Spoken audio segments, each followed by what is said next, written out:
সাভার পঞ্চবটি আশ্রম শ্রী শ্রী মঙ্গলচণ্ডী মন্দির স্থাপিত 18 জ্যৈষ্ঠ 1430 সন বঙ্গাব্দ 11 জুন 2023 ইংরেজি।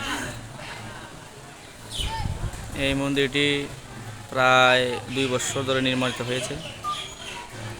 এখানে অনেক ভক্তরা পূজা দিতে আসে, যার যার মনের বাসনা পূর্ণ করতে, যার যে বাসনা নিয়ে এখানে ভক্ত আসে। দেখেন আরেকজন ভক্ত তার মনের আশা পূরণ করছে, প্রণাম করে।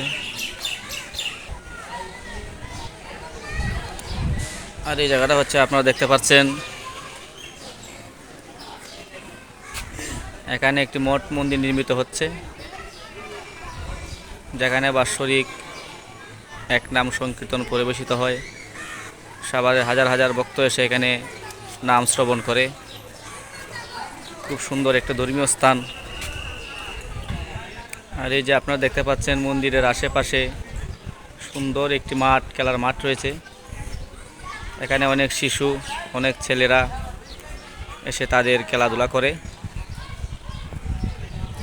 এই জায়গাটা অনেক বড় এরিয়া। এখানে অনেক ভক্তবৃন্দ এসে তার মনের বাসনা পূর্ণ করেন। আপনারা দেখতে পাচ্ছেন সামনে দুর্গা মন্দির, আর এটা হচ্ছে বটগাছ। শ্রী শ্রী নারায়ণ ব্রহ্মচারীর ধ্যান আশ্রম। সেখানে বসে তিনি ধ্যান করতেন। আপনারা দেখতে পাচ্ছেন নাট মন্দির, স্বর্গীয় গৌরগোপাল সাহা নাট মন্দির। এখানে প্রতি বছর বাৎসরিক কীর্তন পরিবেশন হয়।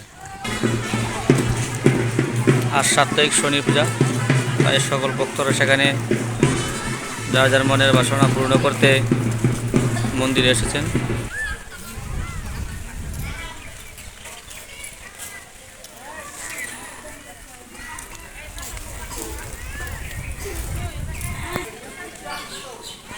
এটা হচ্ছে শ্রী শ্রী শনির মন্দির।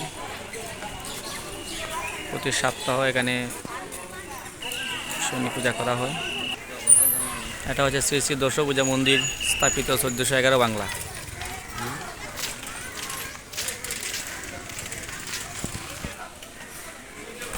শ্রী শ্রী দুর্গা মা।